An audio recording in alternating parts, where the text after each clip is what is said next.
Un saludo cordial de la Conferencia Interamericana de Estudios, del Centro Interamericano de Estudios, de la Conferencia Interamericana de Seguridad Social.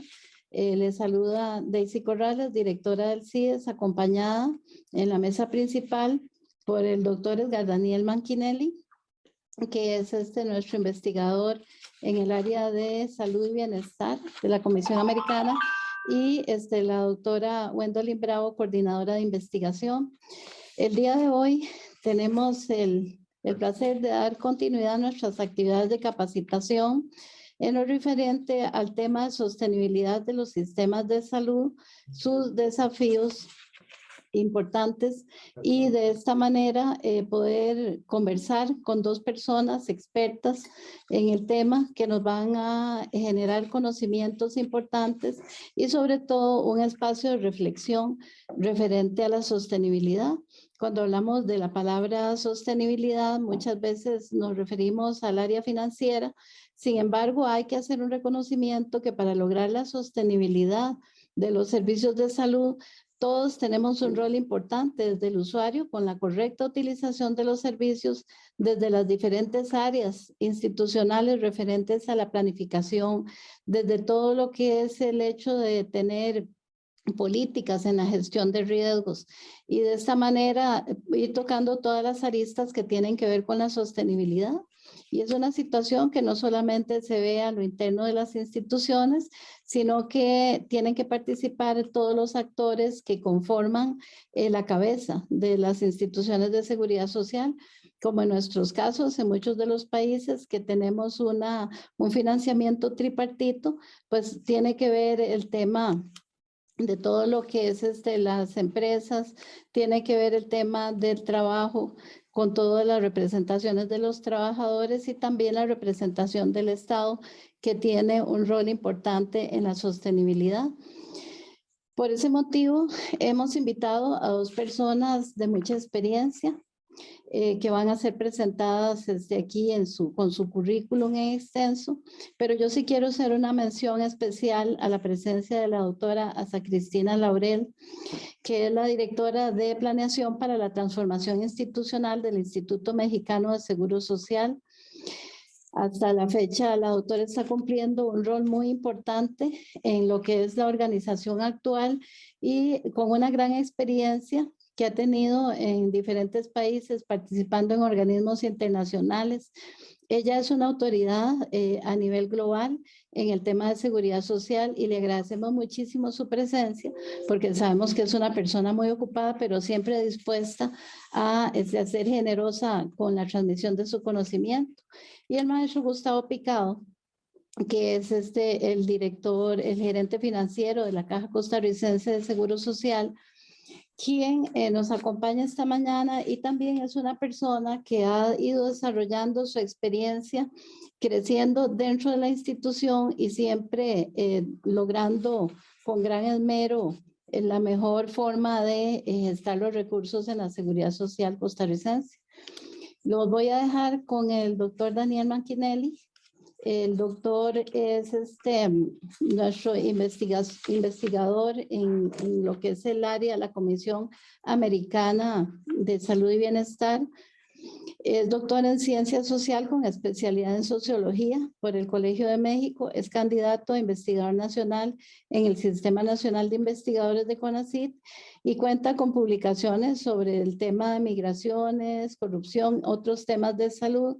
Y en este momento se desempeña con nosotros cumpliendo un plan de trabajo muy importante que viene siendo generado desde las necesidades de los países. Nosotros aquí en la conferencia tenemos como organismos estatutarios la organización por subregiones, que cuentan con una junta directiva desde donde vienen muchas de las propuestas de las necesidades de la región, y también contamos con comisiones americanas de seguridad social en las diferentes temáticas que se generan en la Asamblea General de esta conferencia como temas prioritarios. Y de esta manera, pues le doy la palabra al doctor Manchinelli. Muchas gracias, doctora. Buenos días a todas y todos, bienvenidos y bienvenidas. Soy el doctor Daniel Manchinelli y seré el coordinador de este webinar. titulado Conversatorio sobre la sostenibilidad de los sistemas de salud, desafíos y perspectivas, el cual es organizado por el Centro Interamericano de Estudios de Seguridad Social, CIES, por medio de la Conferencia Interamericana de Seguridad Social, CIS. El objetivo de este webinar es que las personas expertas conversen alrededor de varios temas, como los retos de la sostenibilidad financiera antes y durante la pandemia por COVID-19, las estrategias de financiamiento implementadas actualmente y la sostenibilidad a futuro en el mediano y largo plazo, entre otros temas. Y esto corresponde a un contexto específico. Según la OMS, una buena condición financiera en los sistemas de salud significa que hay una suficiente recaudación de fondos económicos, lo que hace garantizar el uso de los servicios de salud y además ofrecer protección ante posibles catástrofes y riesgos. En ese sentido, la sostenibilidad garantiza el cumplimiento del derecho a la salud. Ahora bien, en América Latina y el Caribe, las instituciones de salud pues han enfrentado una serie de retos que se refieren al aumento del costo de la innovación tecnológica, a la acentuación de la demanda de servicios de salud, al cambio epidemiológico en la población, presupuestos de salud limitados, poco gasto de salud respecto al Producto Interno Bruto, fragmentación del sistema de salud, uso inadecuado de los recursos y programas de prevención débiles, entre otros elementos. También las instituciones de seguridad social se han enfrentado a una serie de desafíos. Entre estos son, pues, finanzas débiles gubernamentales, niveles elevados de informalidad, incremento de programas no contributivos de asistencia social y poblaciones en transición demográfica y epidemiológica, entre otros desafíos. Además, hay que agregar las presiones económicas y sanitarias durante la pandemia de COVID-19, durante el año 2020 y 2021. Y ante este escenario, pues, se abre este espacio de diálogo, este conversatorio, para observar los puntos de vista de la experta doctora Asa y el experto doctor Gustavo. Voy a comenzar presentando a la ponente. Agradezco la presencia de la doctora Asa Cristina Laurel, quien es médica por la Universidad de Lund, Suecia, maestra en salud pública por la Universidad de California, Estados Unidos, doctora en sociología por la UNAM y doctora honoris causa por la Universidad de Buenos Aires, Argentina. Fue docente investigadora titular de la UAM Xochimilco del 77 al año 2000 y fue miembro del Sistema Nacional de Investigadores del 88 al 2000. Fue secretaria de Salud del Gobierno del Distrito Federal del 2000 al 2006, donde instrumentó la pensión universal de adultos mayores y el programa de servicios médicos y medicamentos gratuitos. Fue secretaria de Salud del Gobierno Legítimo del 2006 al 2012, es autora y coautora de 18 libros y unos 100 artículos de revistas o libros especializados y miembro del consejo editorial de 2 revistas internacionales de ciencias sociales y salud. Ha sido asesora temporal de la OPS-OMS y asesora de las comisiones de salud y seguridad social, Congreso de la Unión de México en varias legislaturas. Fue consultor independiente del 2003 al 2018, fue integrante del Grupo Salud del Proyecto 18 de Andrés Manuel López Obrador, fue subsecretaria de Integración y Desarrollo del Sector Salud del Gobierno de México del 2008 al 2020 y actualmente es directora de Planeación para la Transformación Institucional del Instituto Mexicano de Seguro Social a partir del 23 de octubre del 2020 a la fecha. También agradezco la presencia del maestro Gustavo Picado Chacón, quien es licenciado en Economía de la Universidad de Costa Rica, con especialización en mercados financieros y de capitales y técnicas actuariales financieras de la seguridad social.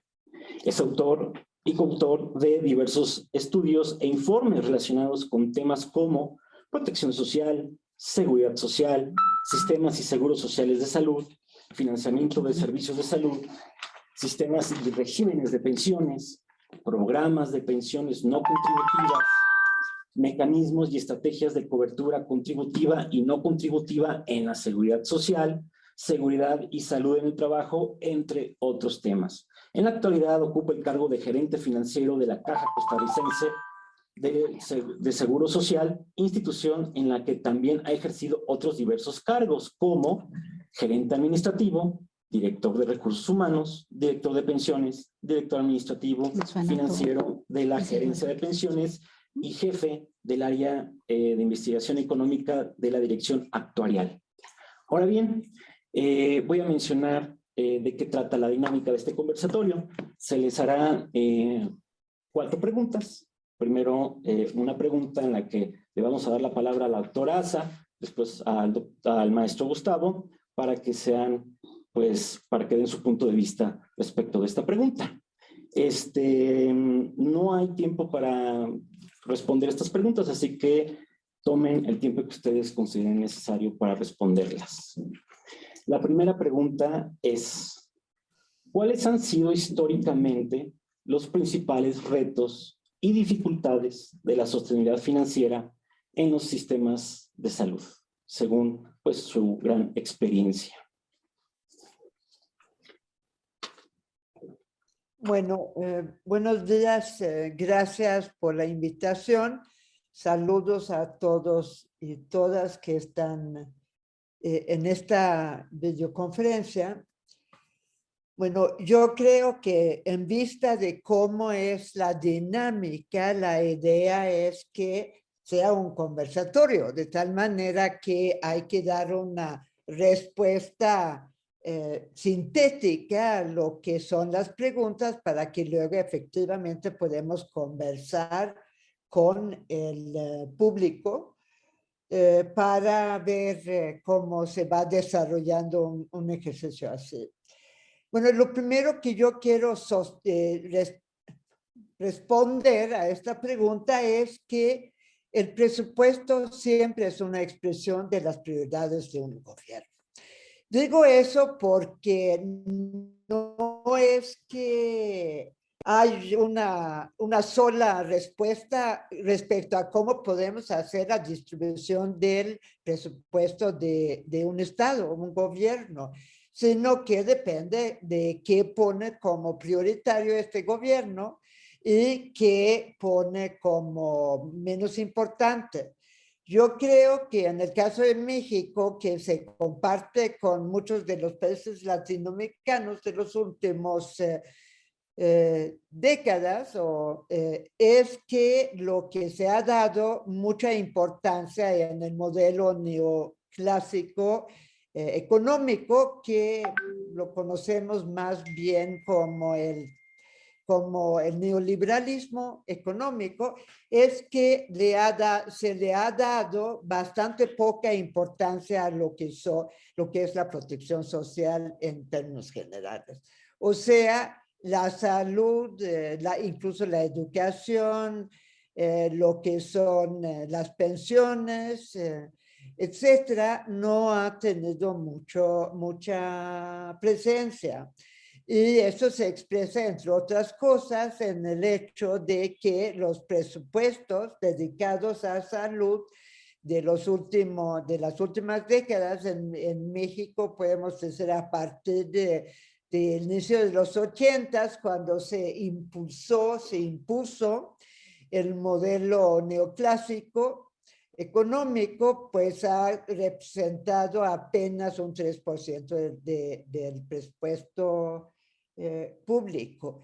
Y también aquí quiero hablar o llamar la atención de que hay una manera, a mi modo de ver, incorrecta de hablar sobre los presupuestos de salud cuando se dice que no, entre el público y el privado llega a 6% del Producto Interno Bruto. Sí, pero el presupuesto privado no está dirigido a lo que es el conjunto de la población, sino es un presupueto que gastan los que pueden gastarlo, de tal manera que habría que, y yo me voy a pegar a lo que es el presupuesto público en salud para que tengamos claro sobre qué estamos hablando. El segundo punto que yo quería aquí subrayar es decir que tendencialmente el crecimiento del ámbito de la salud como espacio de ganancias privadas ha incrementado el costo per cápita de la atención médica y disminuido la asignación presupuestal a la educación, promoción y prevención a la salud. O sea, la manera como se está distribuyendo el presupuesto en salud, pues ha crecido mucho en lo que se refiere a lo que es el desarrollo tecnológico, tanto en equipo como en lo que son los insumos de salud, lo que significa que lo que es la inversión en la educación para la salud, la prevención y la promoción de la salud ha disminuido proporcionalmente. Bueno, eso desde luego depende del hecho de que el ámbito del desarrollo tanto del equipo de salud como de los medicamentos y vacunas ha estado esencialmente dentro de la esfera privada, o sea, es una producción para la ganancia, y eso ha significado un incremento muy importante en los gastos en salud. Y incluso podemos decir que tenemos, y a raíz de eso, existen organismos dentro de los gobiernos para supervisar esencialmente dos cuestiones, que es por una parte si es un invento novedoso y cómo se compara en todo caso respecto a otros equipos o medicamentos que tienen la misma función. De tal manera que hay un freno de los gobiernos a lo que es esta comercialización del ámbito de salud. Bueno, eso sería lo que yo diría de entrada. Muchas gracias.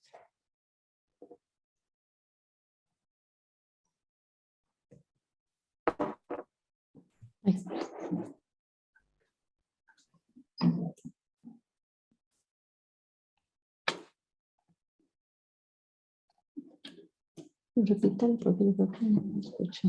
Maestro Gustavo, ahora le damos la palabra. Muchas gracias. Buenos días a todos. Gracias por la invitación. Un placer estar compartiendo esta actividad con ustedes. Y respecto a la pregunta inicial, sin duda alguna debo coincidir con la doctora Cristina Laurel en sus ideas básicas. Una es que efectivamente los recursos asignados a los sistemas de salud expresan finalmente las prioridades de los gobiernos y las sociedades, eso sin duda alguna.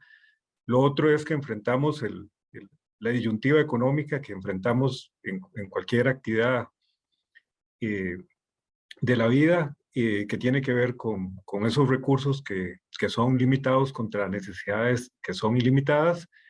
Y lo otro es, me parece que por supuesto hay una serie de elementos que han puesto la sostenibilidad financiera de los sistemas de salud en entredicho, y que algunos parten desde incluso el mismo diseño del modelo de financiamiento, donde lo que encontramos es en general, sobre todo para la región, pues niveles de financiamiento que son subóptimos a los que se requieren. En algún momento la OPS ha dado una regla del 6% de financiamiento público para los sistemas de salud, que me parece interesante, que ha probado empíricamente que aquellos países que la alcanzan podrían tener mejores resultados, que no necesariamente otros países que estén por debajo de ese 6% no puedan lograr resultados tan buenos como los que lo superan. También tenemos casos extremos de países que gastan el 17, 18% y tienen indicadores de esperanza de vida al nacer inferiores a países que están gastando mucho menos que ese porcentaje. Pero bueno, hay, digamos, desde el punto de vista de los retos y dificultades que ha tenido la sostenibilidad, varios puntos en específico. Bueno, uno son las limitaciones en el diseño de ese modelo de financiamiento, que finalmente están estructurados y que no hay forma de que alcancen los niveles óptimos que se esperan. Y ahí también internamente en ese diseño hay definiciones como quiénes aportan, cuánto aportan, cuál es el grado de solidaridad del sistema de financiamiento, cuál es el rol del Estado, qué tanto cumple el Estado con sus obligaciones y sus tareas de financiamiento, cómo está el aporte fiscal o de otras fuentes de financiamiento.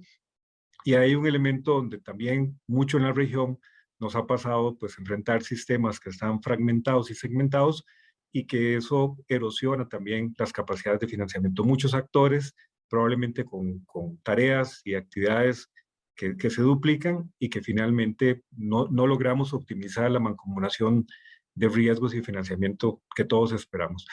Otro elemento que me parece importante es que finalmente entendemos que el financiamiento del sistema de salud es uno, pero que realmente la salud no depende solamente de los servicios de salud como tales, y lo que encontramos también como dificultad es que ese financiamiento primario de los sistemas de salud debería acompañarse de inversiones complementarias en diferentes áreas, desde electrificación, electronización, vivienda, educación básica, también atención a los niveles de pobreza que se enfrentan en muchos países y que finalmente no solamente es importante destinar un porcentaje del 6% más al financiamiento de los sistemas de salud, sino que también esas otras inversiones realmente potencian por mucho los efectos que tienen los recursos propios del sistema. Y por supuesto que en algunos países, incluso yo diría que esas inversiones complementarias tienen más efectos que los mismos servicios de salud como tales. Y el otro elemento, u otros dos elementos, es la calidad y eficiencia del gasto.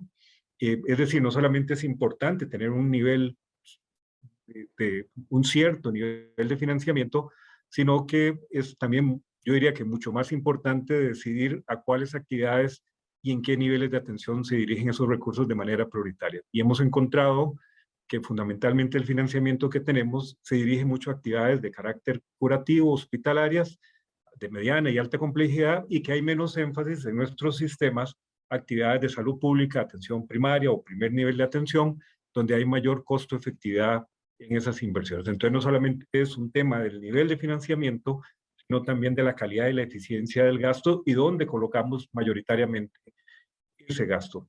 Nos enfrentamos, por supuesto, también, conforme han pasado el tiempo, pues a un aumento sostenido en los costos de los servicios de salud, del gasto en salud en general, y yo diría que también entendemos todos que finalmente los costos de los servicios o de la atención en salud, si bien ha crecido en las últimas décadas, eso no implica que en las siguientes no va a pasar lo mismo, ¿verdad? No hay razón alguna para pensar que la atención de las enfermedades, de las personas y de los colectivos van a tender a disminuir, sino que más bien tienden a aumentar por razones que conocemos, el envejecimiento, el cambio del perfil epidemiológico, los medicamentos de alto costo, las tecnologías que están evolucionando constantemente, procedimientos de más alto costo también, y ahí me parece que hay que entender que a la larga no hemos alcanzado el nivel de financiamiento suficiente en los sistemas de salud,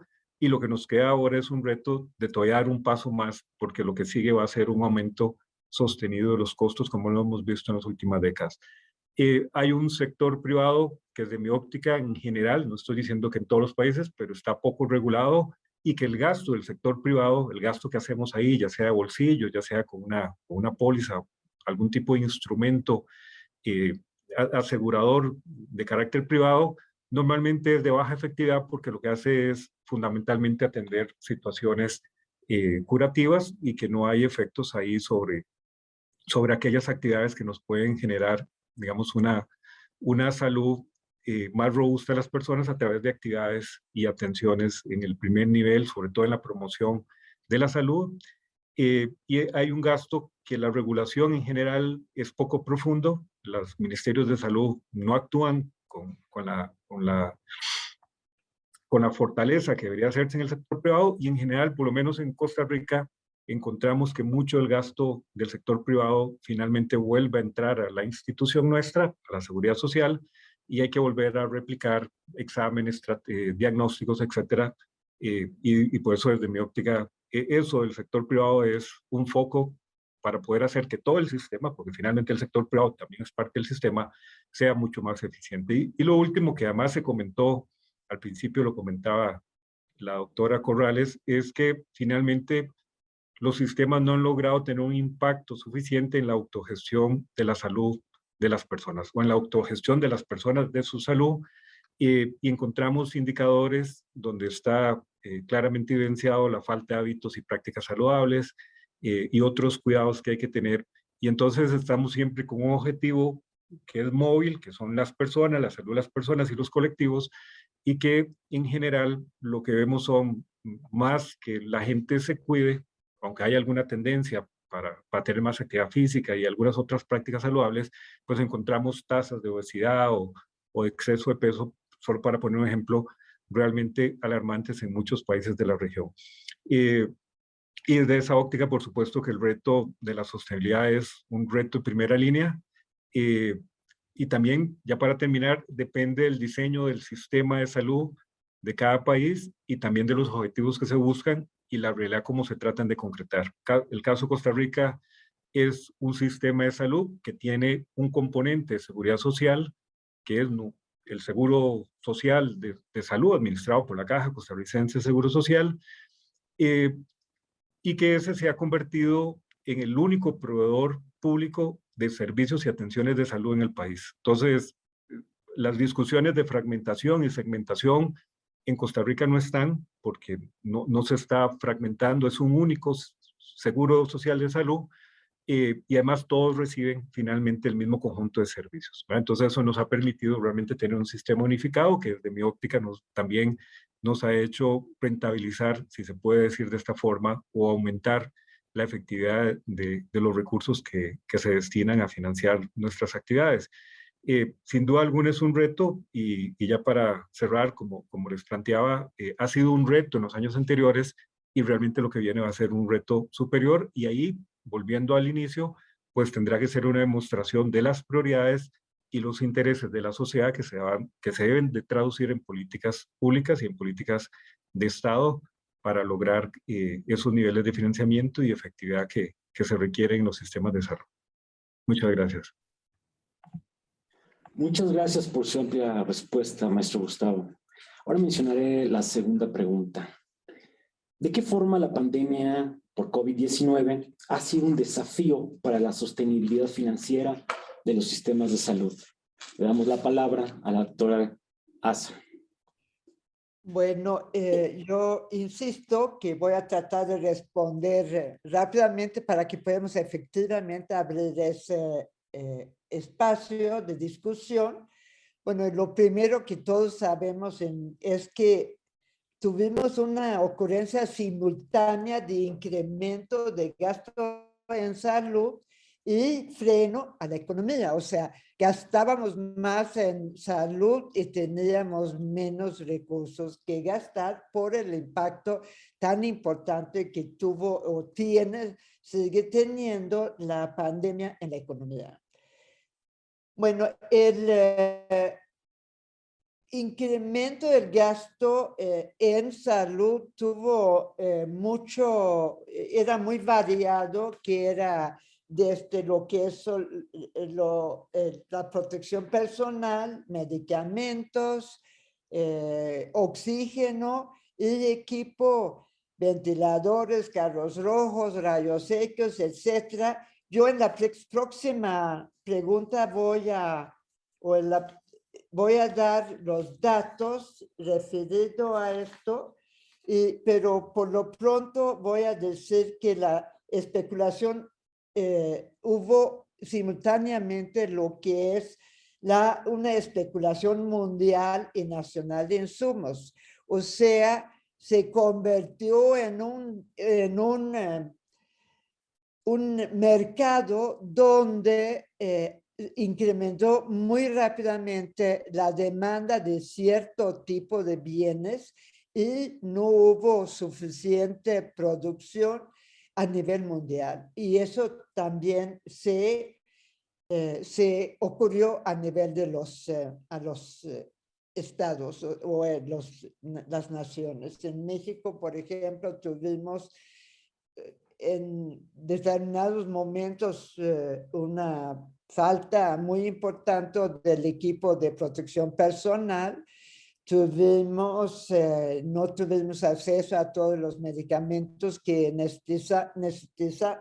necesitábamos, e incluso hubo escasez de oxígeno, y desde luego no había producción nacional suficiente de ventiladores, carros rojos y equipos de rayos X, y mucho menos de lo que eran equipo más sofisticado para la toma, para el seguimiento de los pacientes y su condición neumática, de oxigenación de los oxigenación de los niveles necesarios. Yo por lo pronto diría eso. Muchas gracias. Ahora le damos la palabra al maestro Gustavo. Sí, muchas gracias. Bueno, también con las palabras de la doctora Cristina Laurel, efectivamente la pandemia es un fenómeno particular porque tiene un efecto en los dos lados de las finanzas que no es normal. A veces tenemos más efectos en el gasto, tenemos efectos en los ingresos, pero en este caso se convergen los dos elementos y tanto hay un incremento en los gastos y en las inversiones de infraestructura, de habilitar cierta infraestructura, comprar cierto equipo, y a la par de eso una caída de los ingresos por la recesión en la actividad económica, por los confinamientos y por las restricciones de la movilidad, sobre todo en los primeros meses, y ahí tenemos un efecto en las dos vías que es evidentemente negativo, que no es lo normal. Lo normal es tener solo efectos en alguna de las dos dimensiones. En ese momento yo diría que tal vez no es la sostenibilidad la que está en juego, ¿verdad? Porque la sostenibilidad es como un concepto más de mediano y largo plazo, sino que más bien la pandemia lo que nos ha puesto en un reto es en relación con la disponibilidad de recursos adicionales. Y eso también tiene que ver con los diseños de los modelos de financiamiento y la gestión financiera de las instituciones y los seguros de salud, los seguros sociales.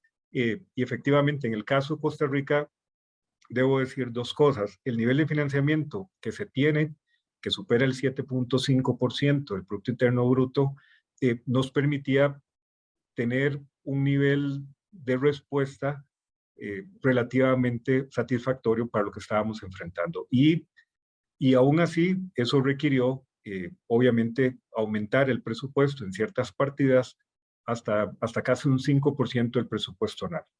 Que un 5%, desde mi óptica, me parece que es un impacto relativamente bajo, con lo que pudo haber implicado la pandemia, pero por supuesto que todos los demás servicios ordinarios se pusieron para atender a las personas que tuvieron efectos del COVID-19. Pero es un 5% lo que aumentamos de gasto en ese momento. Y algunas otras actividades, como la vacunación, han sido financiadas directamente por el Estado, que también para nosotros, por supuesto, que ha sido un gran aporte y que nos ha permitido en este momento tener ya vacunaciones en tercera dosis, pero financiadas por el Estado. Nuestro trabajo, lo que hacemos fundamentalmente es la aplicación de la vacuna, pero ahí tal vez rescatar que en estos momentos encontramos en el Estado una fuente de financiamiento extraordinaria para este tipo de actividad, y que realmente lo que nos sometió a una presión no fue tanto la caída de ingresos ni el aumento de los gastos, sino cómo disponer de recursos adicionales, porque normalmente las instituciones se elabora un presupuesto y además se ha tomado como la idea esta de que los sistemas o las instituciones de salud deberían ser siempre de reparto y que el presupuesto finalmente de un año debe consumir todos los recursos disponibles de un año. En el caso de la Caja, se había formado una reserva de contingencia en el año 2016 y esa fue la que nos permitió tener una fuente de financiamiento inicial que es una fuente además más flexible porque se puede utilizar de una forma mucho más pronta. Y así fue como enfrentamos los primeros tiempos del COVID desde el punto de vista financiero. Habilitar una reserva de contingencia que estaba pensado para situaciones, yo diría que no como estas, pensábamos en otras cosas, porque no teníamos la idea de que podía haber una pandemia como el COVID-19, sino pensábamos en terremotos, inundaciones, algo que no tuviera tanto impacto, pero se habilitó y ese fue, digamos, como una respuesta que la verdad que la institución y el país tenía a mano y nos permitió financiar pues esos primeros gastos y los consecuentes también en el tema del COVID-19. Muchas gracias. Tenemos algunas preguntas que están haciendo de parte de nuestro público. Conversación. Voy a mencionar la primera pregunta. Ya que la respondan en este mismo orden, mencionaré la otra pregunta que también es de parte del público. La primera es, buenas tardes, gracias por sus amables respuestas. En un modelo de financiamiento bismarckiano, ¿es recomendable hacer actividades de promoción y prevención, toda vez que los recursos son escasos y los cotizantes lo que requieren es curación y rehabilitación? Gracias. Si le damos la palabra a la doctora Asa. No se le escucha.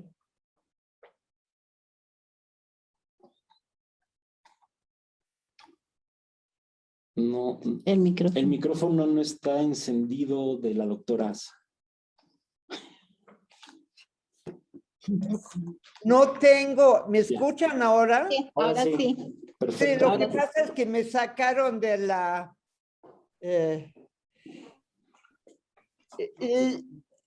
me sacaron de la presentación, entonces no puedo, no escuché bien la pregunta. No se preocupe, doctora, le voy a mencionar la pregunta del público. Sí. Es una pregunta de Luis y dice, en un modelo de financiamiento bismarckiano, ¿es recomendable hacer actividades de promoción y prevención, toda vez que los recursos son escasos y los cotizantes lo que requieren es curación y rehabilitación? Gracias. Bueno, ¿y me están escuchando? Sí. ¿Me escuchan? Sí, así Sí. es, perfectamente. Bueno, miren,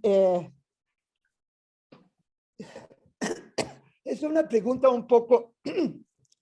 yo creo que la respuesta a esa pregunta, desde luego, es que hay que hacer ambas. O sea, el modelo bismarckiano es para una parte de la población o, como el caso de Costa Rica, es prácticamente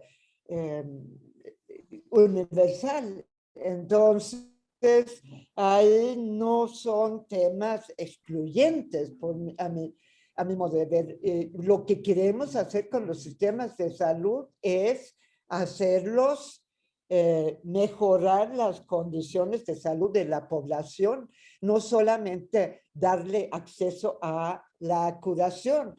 Lo que sí estoy de acuerdo que debería de haber tanto promoción, educación para la salud y prevención como cuando se necesita, deben de tener la población acceso a los servicios curativos. Eso sería mi respuesta. Ahora le damos la palabra al maestro Gustavo. Sí, muchas gracias. Bueno, yo creo que la respuesta que da la doctora es suficientemente amplia y contundente. Yo creo que no tiene que ver con el modelo de financiamiento. Las intervenciones en atención primaria o el primer nivel de atención están demostradas con evidencia de que son altamente costo efectivas y en realidad los sistemas lo que buscan no es curar personas, sino producir salud. Y esa producción de salud debería hacerse desde el primer nivel, pero por supuesto que las dos tipos de intervenciones deben de convivir. O sea, uno espera que podamos promover la salud y prevenir la enfermedad, pero que en aquellos casos que por alguna razón nos enfermemos, el sistema tenga capacidad de responder con intervenciones de media o alta complejidad hospitalaria para que las personas enfermas se puedan curar. Pero efectivamente yo diría que más allá del modelo de financiamiento, independientemente bismarckiano o no, la inversión en el primer nivel seguirá siendo altamente costo efectiva. Gracias. Muchísimas gracias, maestro. Ahora tengo otra pregunta del público. Diego pregunta, ¿cómo blindar la sostenibilidad de los sistemas de salud cuando el panorama poblacional indica una evolución creciente de la cronicidad de enfermedades en pacientes ante costos más altos y sostenidos? Y continúa, ¿debemos seguir apostando a los efectos de atención o es tiempo de empezar con un tema de prevención y promoción? ¿En qué orden vamos a responder? Usted, doctora. Bueno, mira, yo creo que la respuesta a esa pregunta es la misma que a la anterior. O sea, hoy más que nunca, desde luego tenemos que apostarle a la educación para la salud, la promoción, la prevención, y ahí estoy de acuerdo con el doctor Gustavo, que eso va mucho más allá de los sistemas de salud. Ahí tenemos la educación, ahí tenemos las áreas de deporte, etcétera, etcétera.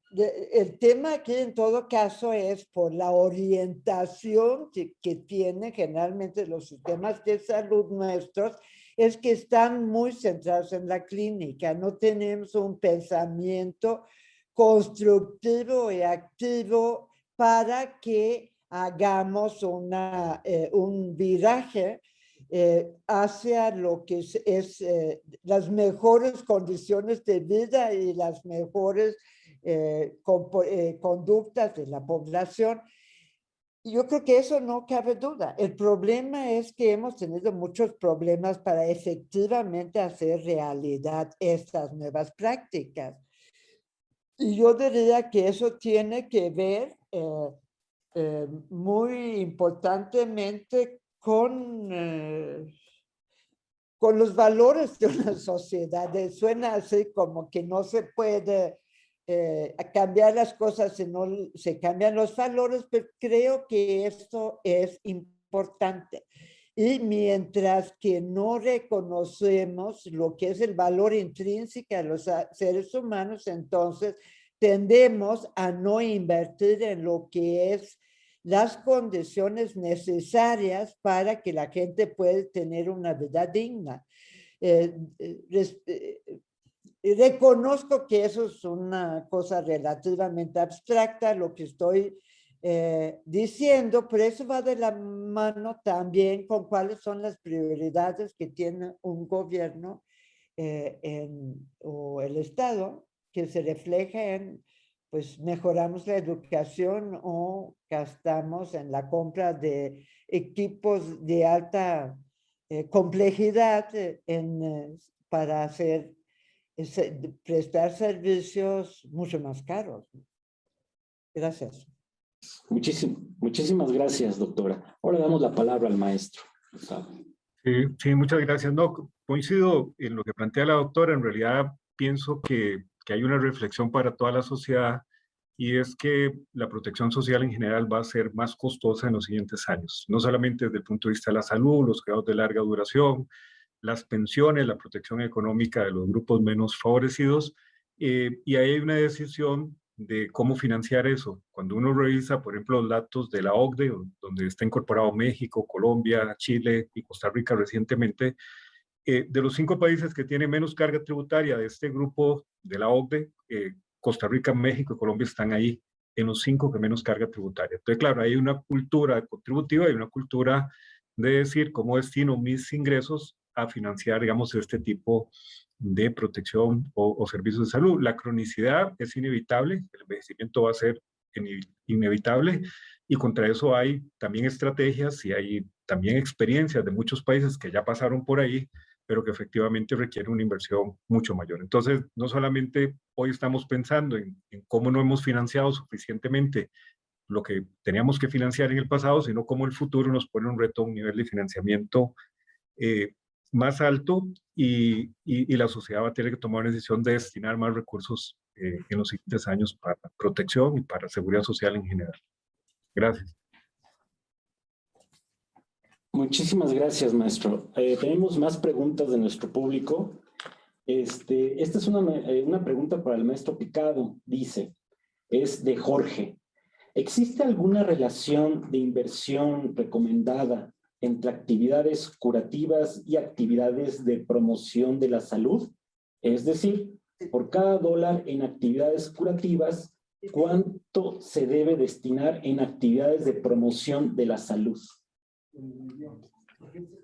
Sí, bueno, es una pregunta interesante, que sin una respuesta precisa, debe haber un balance. Nosotros, por ejemplo, en Costa Rica lo que tenemos es un 30% de inversión en el primer nivel contra un 70% en el nivel hospitalario.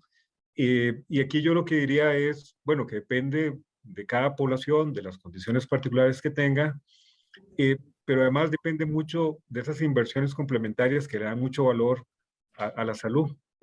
Los países que pueden tener buen acceso a agua potable, electrificación, letrinización, que las madres tienen una educación básica para dar cuidados también a los hijos y poder, por ejemplo, suministrarles medicamentos de manera segura y confiable, eso tiene un enorme valor. Entonces yo lo que diría es que hay que sumar toda esa inversión de tanto del primer nivel de atención como las inversiones complementarias que tienen efectos conjuntos que potencian mucho el impacto.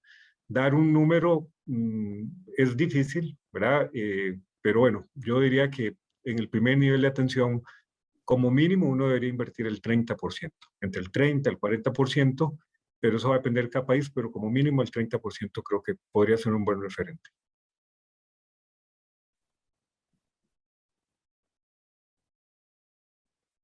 Bueno, yo al respecto creo que habría que hacer en todo caso especificar qué entendemos como inversión en prevención o promoción y qué entendemos por la curación, porque los que se utiliza generalmente como un indicador es que tienen una inversión muy baja en lo que es la promoción, educación y prevención sobre todo.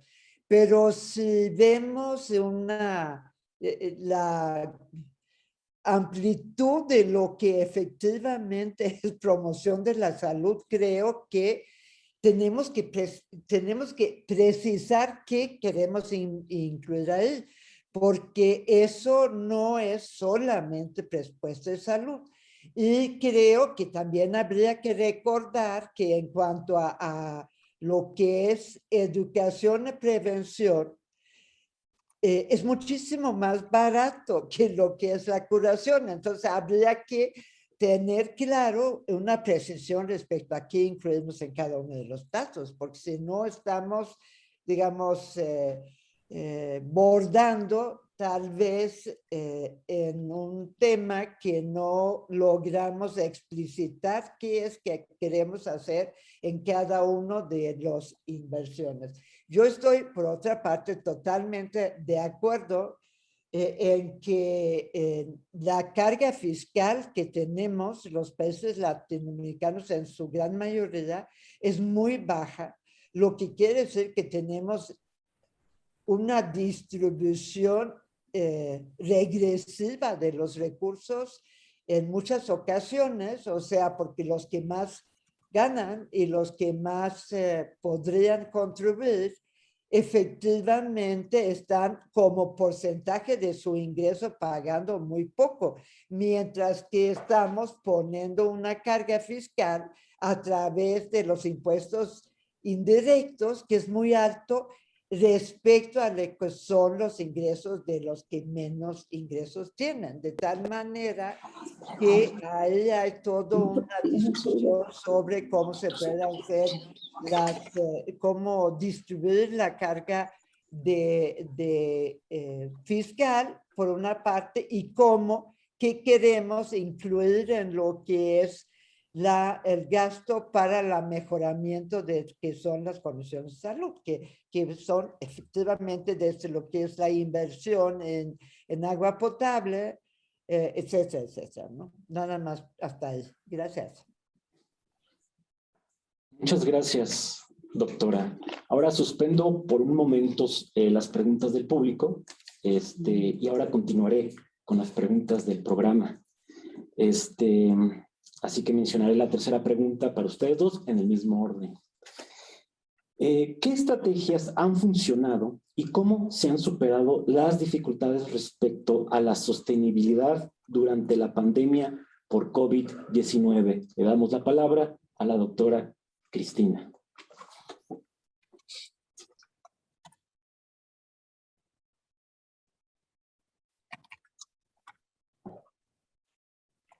No te oigo. Doctora, no le escuchamos. Yo Ahora no, sí, lo que Ahora estoy sí. diciendo, ¿ya me escuchan? perfectamente. Yo no puedo dar un dato tan preciso respecto a cuánto nos costó al país.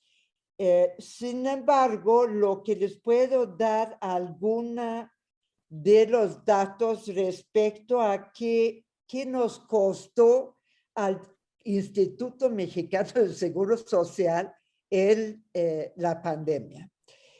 No sabemos lo que es el impacto global porque no tenemos datos, por ejemplo, de una buena parte de lo que fue la inversión en vacunas que se tomó directamente de un fondo que existía de cerca de 40,000 millones de pesos, pero eso no está calculado, no tenemos los datos, o por lo menos yo no tengo estos datos. Bueno, el incremento del gasto total en el IMSS fue 30,260 millones de pesos. Si quieren hacer un cálculo rápido, en dólares, divídelo por 20. O sea, y lo que nos costó los insumos fue 11,869 millones de pesos. El incremento en gasto en personal fue el rubro más importante. Ahí se incrementó el gasto en 10,107 millones de pesos. En incapacidades médicas solamente se incrementó en 1,922 millones. Y eso es un poco sorpresivo porque eso lo que quiere decir que muchos de los que se enfermaron no tenían derecho a una incapacidad pagada. A pesar de que nosotros muy tempranamente logramos que COVID fuera reconocido como una enfermedad del trabajo, la adaptación de las unidades fue de 3,136 millones, mientras que la subrogación de servicios con el sector privado fue del orden de 600 millones. O sea, y esto fue porque no estaba dispuesto a prestar sus servicios en subrogación al sector privado para el tratamiento de COVID. Lo que podemos ver aquí es que efectivamente fue muy alto el costo pero que lo que fue el costo mayor, y eso creo que habla bien del IMSS, fue el gasto en servicios personales, o sea, en personal que contratamos para poder mantener lo que es, lo que fue o sigue siendo la atención a los casos de COVID. Y ahí también lo que pasó, que parece muy importante tenerlo presente, es que el 30% de los pacientes que el IMSS atendió fue población no asegurada. O sea, el IMSS dijo en esta condición de alta, de catástrofe, así lo reconocimos nosotros también, nosotros lo vimos, incluimos al resto de la población no asegurada. Nosotros aseguramos más o menos el 50% de la población y luego hay un 5% en el otro sistema de seguridad social y el resto de la población es población abierta, entendida que no asegurada. Entonces, ahí también lo que eso significa es frente a este tipo de situaciones, solamente el gobierno está capaz de responder a ellas. no lo puede hacer, bueno, lo puede hacer el instituto, los institutos de seguridad social si son suficientemente fuertes, y cuando los organismos, o más bien la dirección tripartita esté de acuerdo, lo que fue el caso con el IMSS. Perdón, ya me... eso es lo que yo en ese momento quiero responder, aunque está un poquito al margen de la pregunta que nos plantearon. Gracias. No se preocupe. Muchísimas gracias por su amplia respuesta, doctora. Ahora le damos la palabra al maestro Gustavo. Sí, muchas gracias. En relación con la pregunta de cuáles estrategias han funcionado y cómo se superaron las dificultades respecto a la sostenibilidad en este periodo de pandemia, yo creo que hay varios elementos que tienen que ver con inversiones actuales, pero sobre todo con inversiones pasadas. El hecho de que nosotros tengamos una red de servicios única, que está integrada y que además tiene una amplia cobertura geográfica, donde tenemos equipos básicos de atención integral, protegiendo poblaciones de 4.000 personas realmente en todo el país, porque uno puede decir que estamos en todo el país. Eso nos permitió tener una capacidad para responder a la pandemia mayor que si no hubiéramos tenido estas condiciones. Hay también algunas inversiones que se hicieron en el pasado que tuvieron mucho efecto positivo en este tiempo. Por ejemplo, hay un programa desarrollado en la institución para que los niños y todos aprendamos a hacer un lavado correcto de manos y además una forma correcta de estornudar en espacios abiertos, y eso nos permitió empezar a abordar el contagio de una forma, digamos, avanzada, y de alguna forma el uso de las mascarillas se vio como algo natural dentro de esta cultura, ¿no? Lo otro es que desde el punto de vista de los ingresos, la pandemia por supuesto que nos golpeó, como a todas las instituciones y a todos los gobiernos, pero no tuvimos el impacto que se esperaba porque tenemos una estructura de financiamiento muy basadas en empresas medianas y grandes y además el sector público. Entonces sí sufrimos una caída de ingresos, pero no en un nivel que uno pueda decir que nos haya puesto en una situación incómoda. Como les planteaba también, teníamos un fondo de contingencias que se habilitó por unos 150 millones de dólares, más o menos el 5% del presupuesto anual de nuestro seguro de salud, y eso nos permitió tener una respuesta muy rápida, y que mucho de la estrategia que se siguió en ese momento, por supuesto que fue una conducta precavida en materia de gastos e inversiones en otras áreas, y trabajamos mucho el tener liquidez para cualquier necesidad adicional que se tuviera. ¿Verdad? Entonces tenemos reservas invertidas en títulos valores y los convertimos en líquidos para poder enfrentar necesidades adicionales.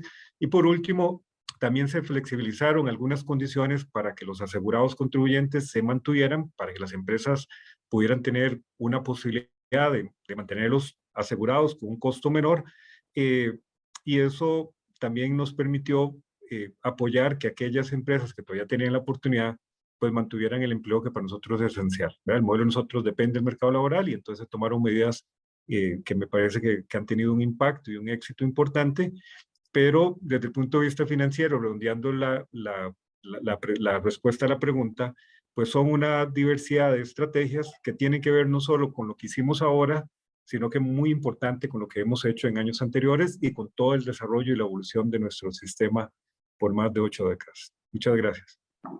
Muchísimas gracias, maestro Gustavo. Ahora procederé a mencionar un comentario de Claudio que quiere saber su opinión al respecto. Lo voy a leer. Dice, consulto. Quiero escuchar sus comentarios respecto a esto. Después de la crisis originada por la COVID-19, el mercado de trabajo sufrió una profunda desaceleración, aumento en el desempleo e informalidad. En esta dirección se ha planteado ajustar o cambiar el esquema de financiamiento basado en cotizaciones por impuestos generales o impuestos sobre la propiedad.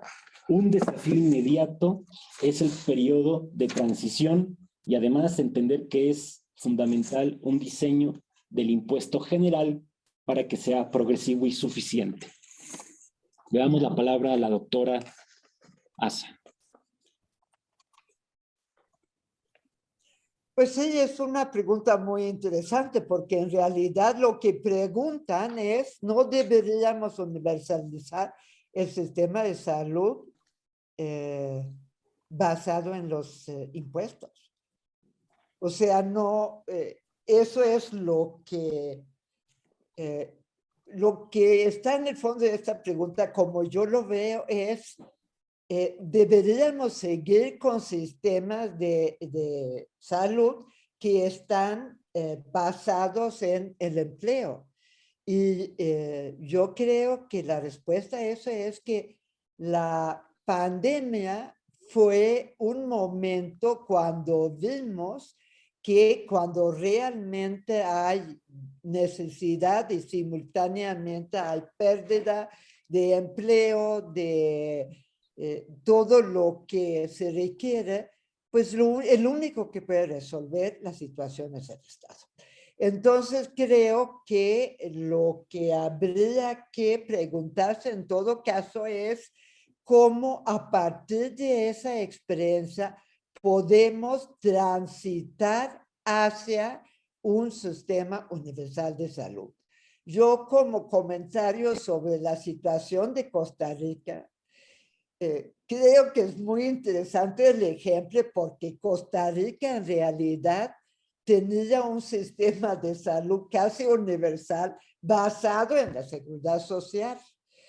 Y pues por angas y mangas, que yo no voy a decir por qué, los obligaron a separar lo que es el financiamiento de la prestación de los servicios y ponerlos bajo distintas maneras de regularlos. Eso es ni más ni menos que el modelo neoclásico en la economía, de que debe haber separación de funciones entre lo que es el financiamiento y lo que es la prestación de los servicios. En Costa Rica ocurrió una cosa bien interesante, porque como era prácticamente un prestador único, el Seguro Social, eso tomaron lo que es la prestación de los servicios, lo que significa que pues seguía, aunque con algunas diferencias, seguía esencialmente lo que había anteriormente. Y eso está así, entonces es un sistema universal.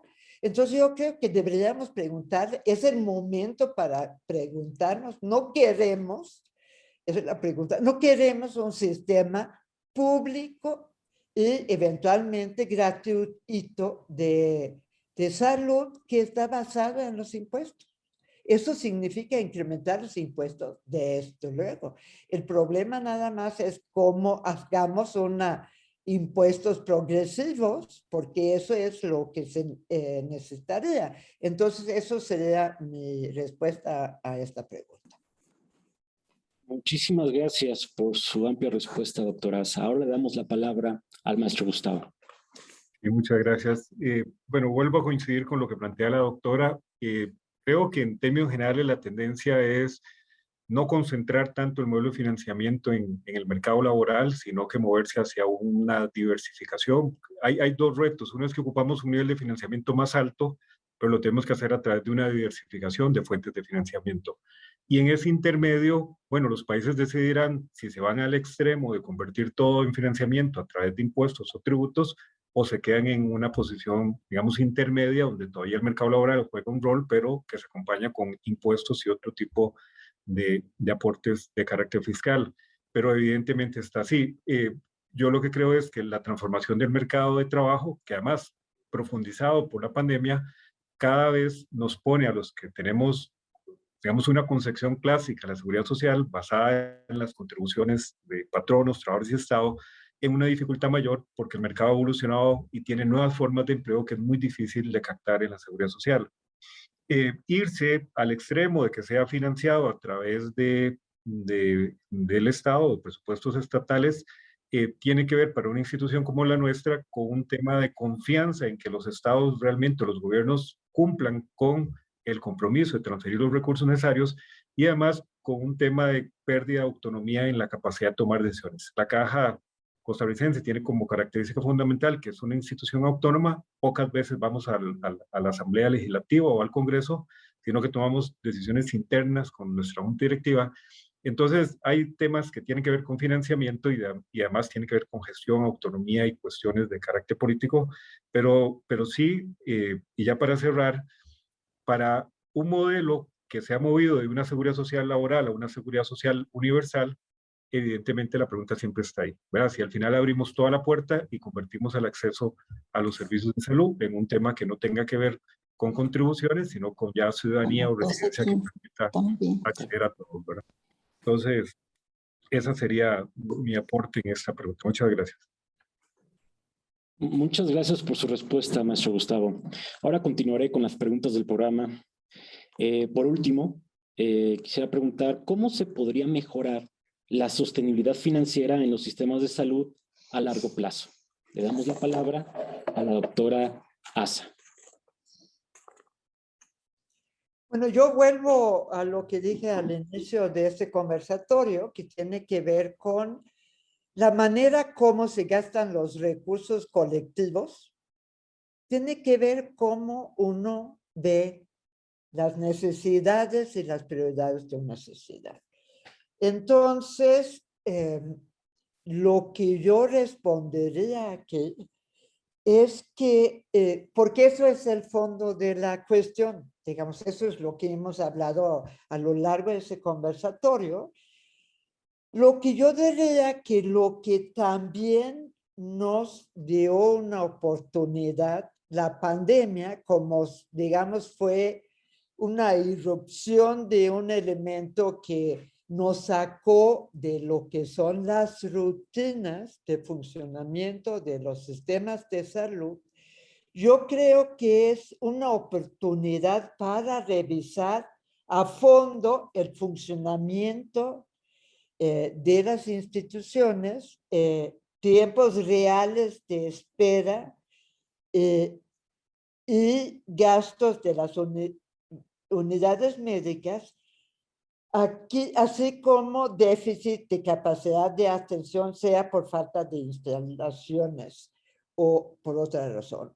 Yo creo que aquí debería de estar planteado, por tanto, también lo que es la pregunta que nos hicimos antes, ¿qué modelo de atención o cómo debemos distribuir el dinero para la salud en distintas actividades? Bueno, lo que es mejorar las condiciones de vida generales, que debe estar en las actividades de promoción y prevención, cuánto debe estar en la curación, y eso hacerlo sobre una base ya mucho más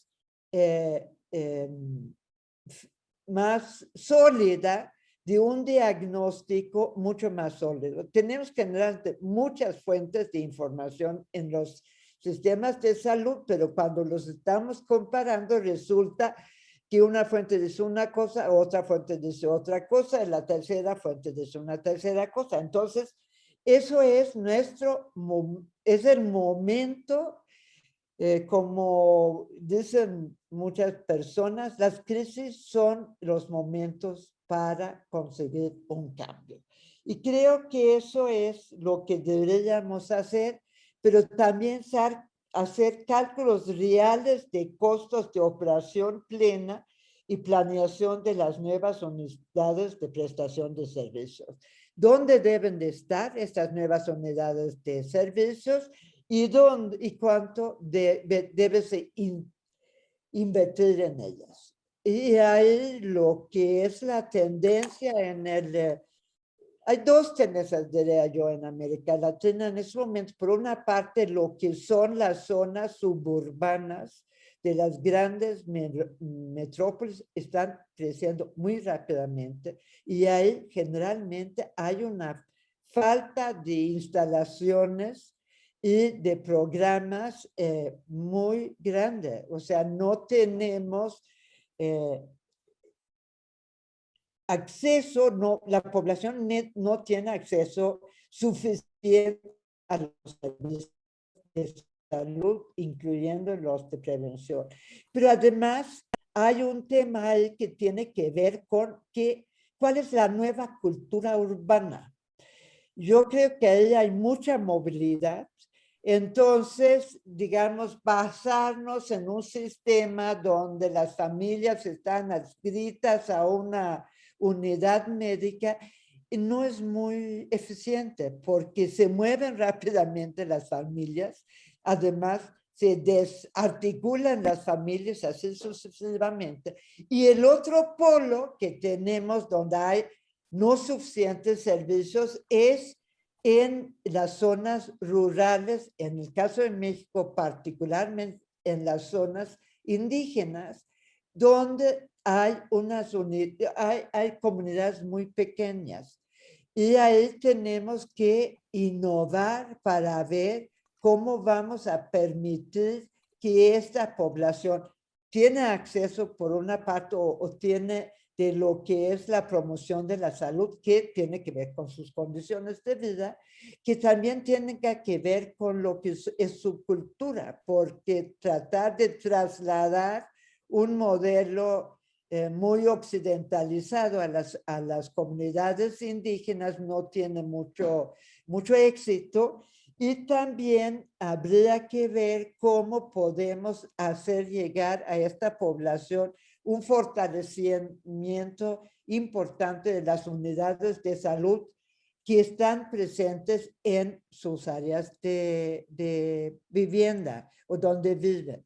Entonces yo creo que tenemos como una necesidad de replantear qué vamos a hacer de hoy en adelante, convertir la crisis en una oportunidad, pero tener una planeación basado en los hechos reales y no en lo que son las ideas que ya son bastante, ya llevan 30, 40 años. O sea, cuando decimos debemos hacer más promoción de la salud y prevención, bueno, eso lo llevamos diciendo desde hace 40 años y no hemos logrado hacerlo. Entonces, ¿por qué no nos replanteamos este tipo de cuestiones? Muchas gracias. Muchísimas gracias, doctora Asa, por su amplia respuesta. Ahora le damos la palabra al maestro Gustavo. Muchas gracias. Bueno, yo diría que lo primero que me parece importante, aunque no es nada sencillo, es que debe haber un avance desde el punto de vista conceptual de lo que entendemos por sostenibilidad financiera. Y claro, no es el espacio para discutir lo que deberíamos entender, pero tal vez lo que sí creo que está como claro, o debería estar claro, es que la sostenibilidad financiera de los sistemas de salud no es un tema estrictamente financiero, aunque suene contradictorio, y que además no es exclusivo de los sistemas de salud como tales, sino que deben haber otros actores que pueden generar sostenibilidad financiera al sistema de salud sin ser actores directos del sistema de salud. Y también recordar que al final el concepto de sostenibilidad nosotros lo asociamos mucho con lo financiero, pero los sistemas de salud y las instituciones que lo integramos pasamos también por conceptos de sostenibilidad social, política, fiscal. Tenemos que ser reconocidos y legitimados por la sociedad como un sistema que realmente está produciendo los resultados que se espera. Creo que ese fue también un gran secreto, ha sido una gran clave dentro de la gestión de la pandemia en Costa Rica, donde hay una legitimidad social muy fuerte, también una defensa política y de la sociedad muy fuerte para el sistema que tenemos. Y ya más específicamente, para lo que sigue, reitero que hay que incrementar el nivel de financiamiento y eso hay que hacerlo junto con una diversificación de fuentes de financiamiento y ahí ya tendremos que determinar cuál es el mix entre esas fuentes de financiamiento, pero sin duda alguna no se puede seguir concentrando para los seguros sociales tradicionales el financiamiento en contribuciones sociales por las diferentes características que está teniendo el mercado laboral. Todos los sistemas de salud deben de tener modelos de financiamiento con un componente anticíclico desde el punto de vista económico y además que tenga una flexibilidad suficiente para enfrentar situaciones extremas como las pandemias, que tenemos 100 años de no sufrirla y muchos no entendíamos que era una posibilidad real como ocurrió, pero los sistemas deben de responder de manera adecuada y que no sea nunca a través de un recorte, una disminución o prestar servicios de menos calidad. Hay que aumentar el financiamiento de las atenciones del primer nivel de atención de diferentes formas y creo que hay un tema importante, es que hay que movilizar recursos para formar profesionales en salud especializados en este nivel, ¿verdad? Evidentemente, en el proceso de formación, muchos de los profesionales tienden mucho más a actividades o a especializaciones más más clínicas, más hospitalarias, pero hay que hacer un esfuerzo para mover recursos hacia ese primer nivel de atención. Hay que incrementar la calidad de efectividad del gasto, sin duda alguna. Hay algunos reportes y estudios internacionales que hablan que entre el 20 y el 40% de lo que gastamos en salud no es eficiente o es ineficiente, y hay diferentes evidencias cuando se utilizan medicamentos de mar, que se pueden utilizar medicamentos genéricos, o cuando las tasas de partos por cesárea son del 60-70%, que son gastos ineficientes sin duda alguna por las implicaciones que tiene para la madre, el hijo, y la cronicidad incluso de algunos padecimientos que en ese momento se pueden producir. Y además, sin duda alguna, que también lo tocó la doctora, hay que innovar en los modelos de prestación y atención de salud de las personas. Hay que buscar modelos que sean mucho más efectivos para las nuevas condiciones, y entre más efectivos, eso sin duda alguna nos permitirá lograr o movernos hacia la sostenibilidad, porque uno nunca puede decir que se asegura la sostenibilidad. Digamos que es más bien como un objetivo que se mueve y nosotros movemos hacia él.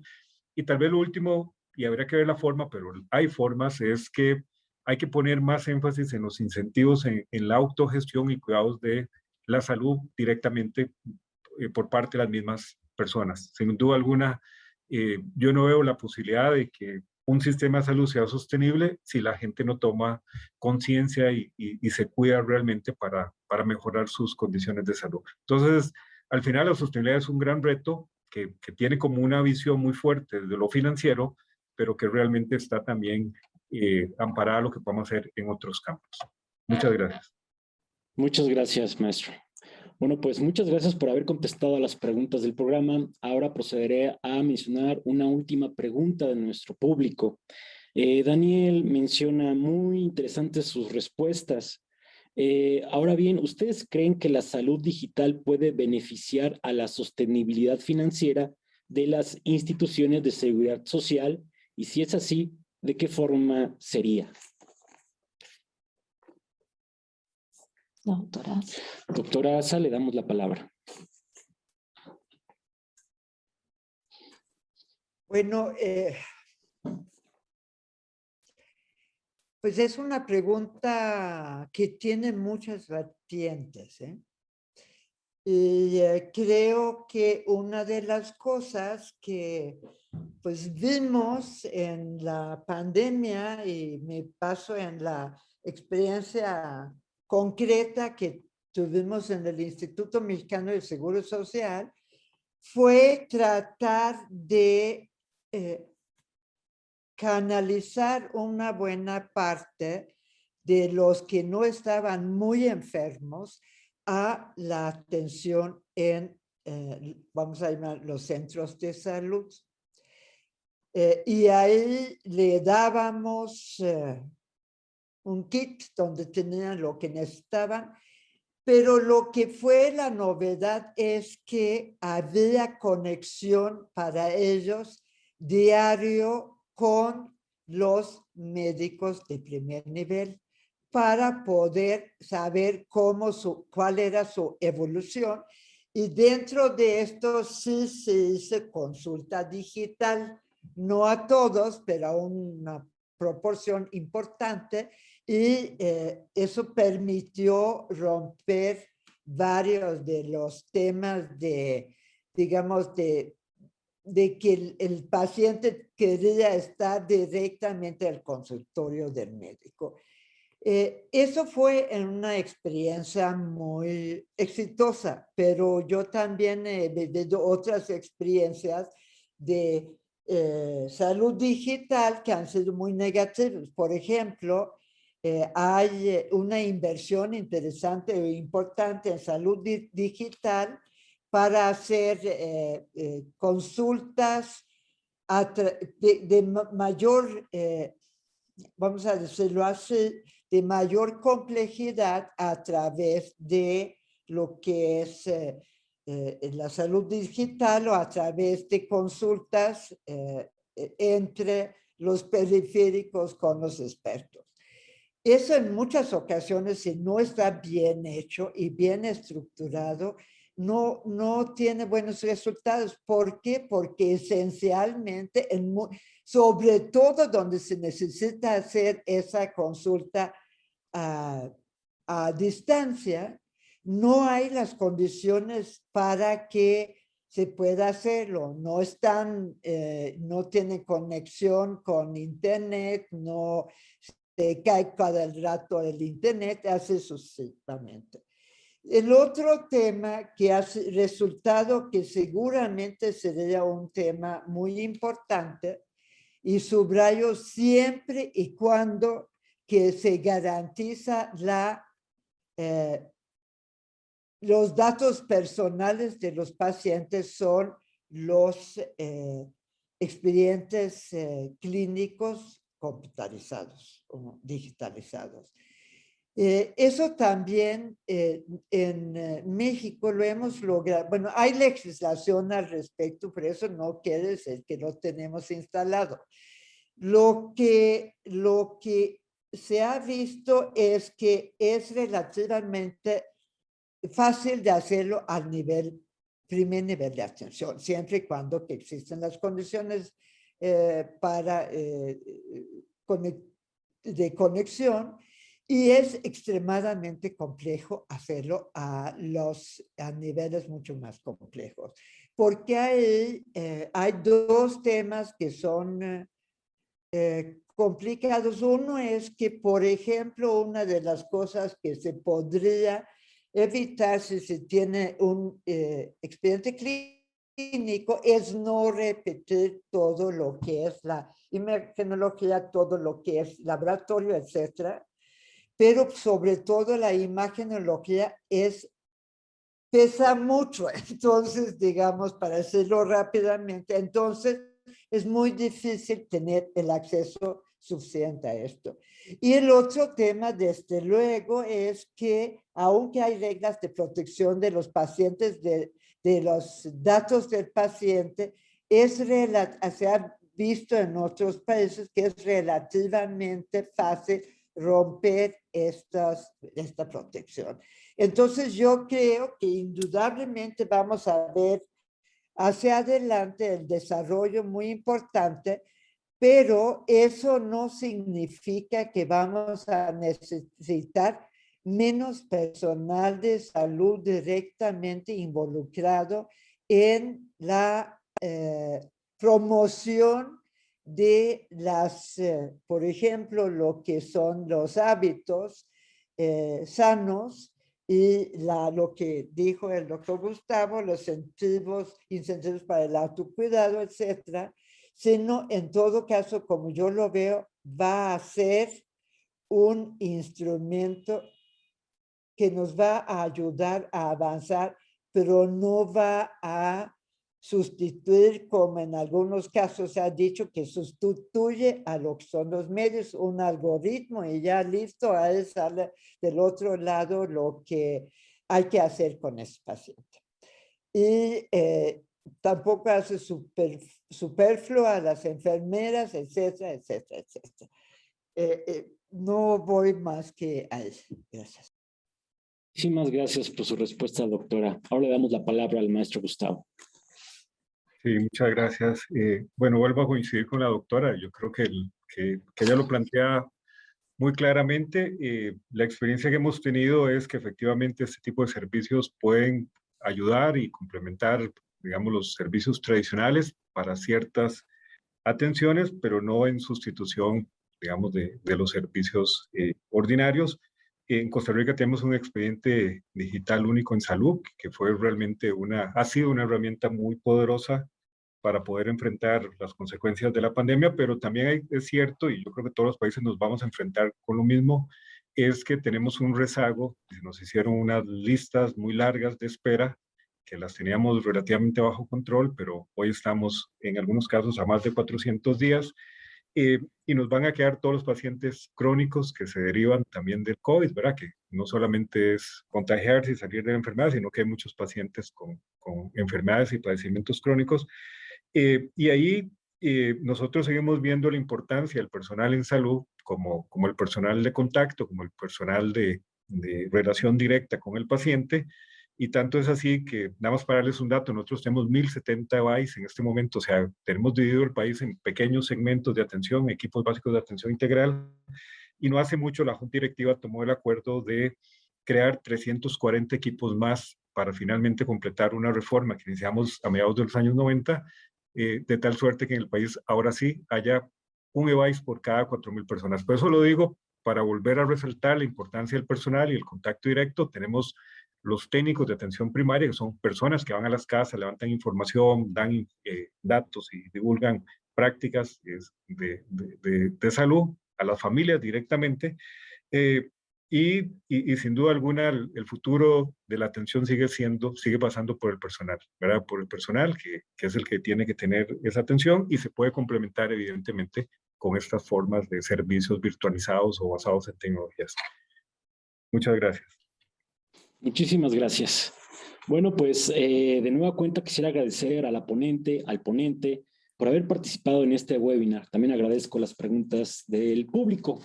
Ahora, para el cierre del conversatorio, quisiera darle la palabra a la doctora Gwendolyn Bravo Zurita, quien es doctora en Economía con mención honorífica por el posgrado de la Facultad de Economía de la Universidad Nacional Autónoma de México.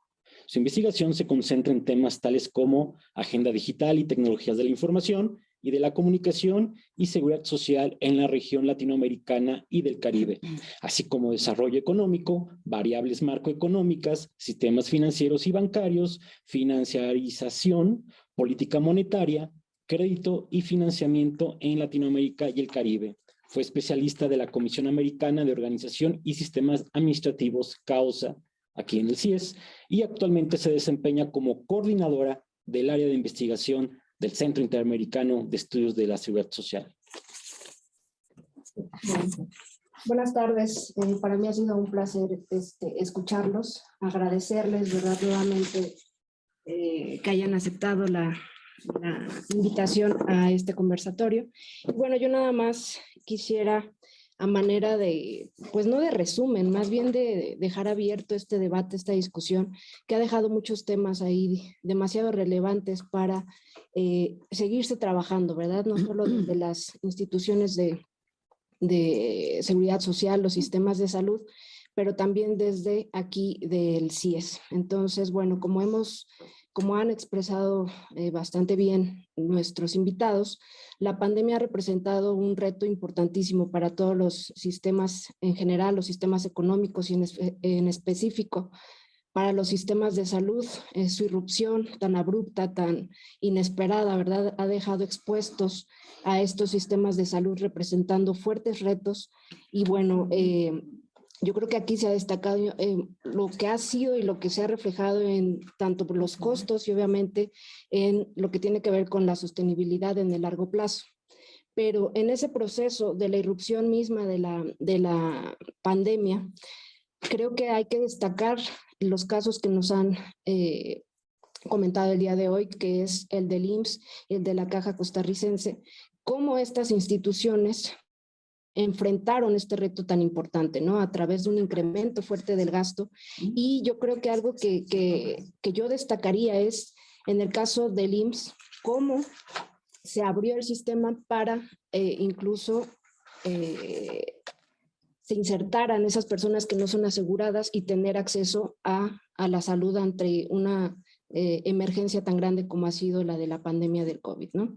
Este incremento del gasto, pues, sin duda va a representar un reto ya en el largo plazo, mediano largo plazo, más toda esta combinación de la cual hablaban ya los invitados, que es desde la oferta y la demanda, los costos, los precios y bueno, todo el contexto económico que ahora estamos enfrentando, político y social, que bueno, nos deja abierta pues el tema de la sostenibilidad y como lo trataron, la sostenibilidad va más allá de lo financiero y esto implica repensar, replantear y por lo tanto involucrar a otros, como bien lo dijeron, a otros actores, no solo los sistemas de salud.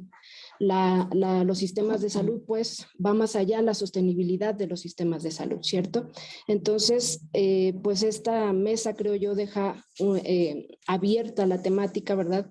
Y los retos sobre todo a los cuales nos enfrentamos como sistemas de una región, como ya bien mencionaron, altamente heterogénea y con muchas particularidades, ¿verdad? Que bueno, eso también creo yo fue algo que mencionaron de manera muy importante los invitados, que todas estas decisiones cargan en las particularidades de cada país y que sin duda el Estado pues juega un papel fundamental en las decisiones. Y pues nada, muchas gracias, nuevamente agradeciendo su presencia y su atinada participación. Le cedo la palabra al doctor Manquinelli. Muchísimas gracias y bueno, pues para el cierre, bueno, yo ya quisiera pues despedirme. Muchísimas gracias a la ponente y al ponente. Agradezco a la labor del equipo del CIES por hacer posible esto y a todas las personas que han participado aquí, al público en general por sus importantes preguntas. Ahora le cedo la palabra a la doctora Daisy Corrales.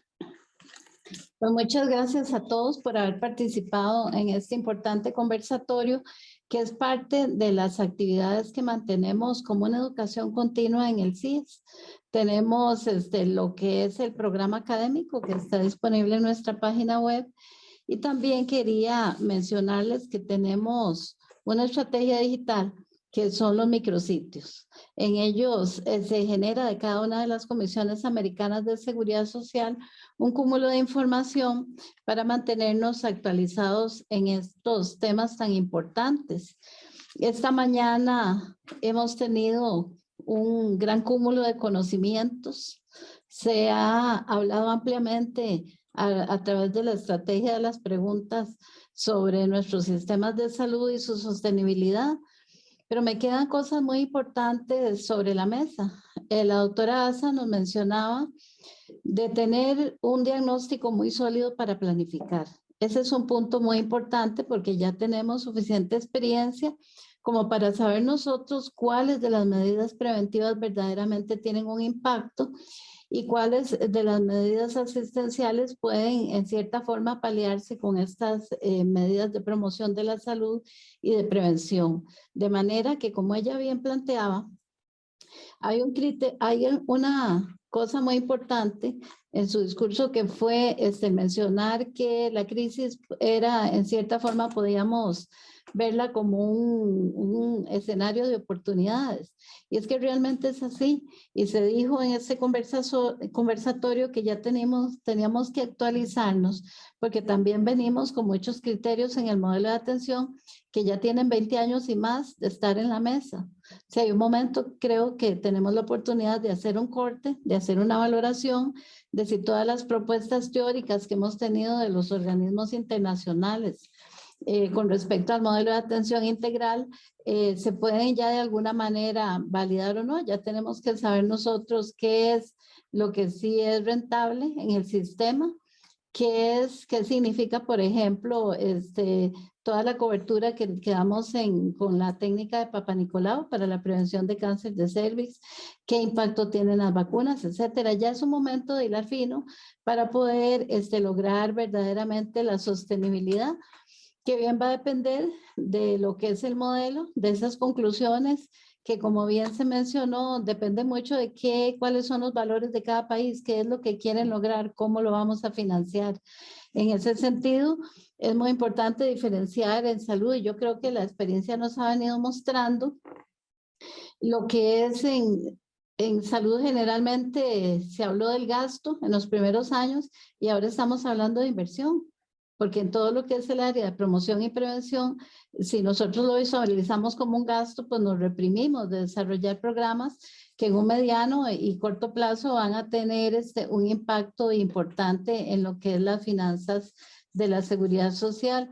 Un tema que en este conversatorio surgió y que ha sido un tema que se ha estado discutiendo en muchos de los escenarios de aquí de la conferencia y del CIES es sobre el tema de las vías de financiamiento.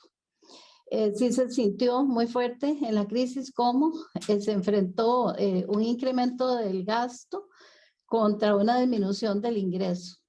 O sea, esa es una enseñanza que nos quedó en la mesa de cómo al debilitarse la figura del trabajo se impacta directamente la seguridad social por ser esta una de las fuentes de financiamiento primario. Y ahí hablamos en temas de ir pensando también en lo que es pensar en algunos impuestos progresivos. Yo personalmente pienso que también muchos de los impuestos que actualmente ya existen en el sistema pueden ser redireccionados, sobre todo cuando están relacionados con la salud. De manera que, por ejemplo, si alguien en el comercio promueve alguna práctica no saludable, tenga una especie de multa, por decir así, o de impuesto que se segregue hacia la seguridad social y hacia la salud, como se ha hecho con los impuestos del tabaco, con los impuestos de los licores, que son factores que afectan la salud. Y ni decir de todo el financiamiento que puede verse, pero es que esa parte hay que hacerla planificadamente, lo relacionado con los factores protectores de la salud. O sea, cómo está el tema de la calidad del agua, cómo está el tema de vivienda, etcétera, que tiene que ver al final de cuentas con una condición de salud que es holística y que en este momento es un derecho humano. Así que quedamos en una constante comunicación. Estamos a la orden desde la Conferencia Interamericana con muchas mesas de trabajo en los que les vamos a estar participando y sobre todo con esa recomendación que les hago de estar al tanto de nuestra página web, de las actividades académicas, de todas las actividades del área de investigación y extensión, que usualmente también ya al estar ustedes ingresando en el sistema, pues quedan registrados como nuestros invitados a todas las actividades. Les agradezco mucho, doctora Asa, muchas gracias por su valioso tiempo. Don Gustavo, como siempre, muy agradecidos por su participación y sobre todo por el aprendizaje que intercambiando estas experiencias podemos dejar en la región de las Américas. Muchas gracias.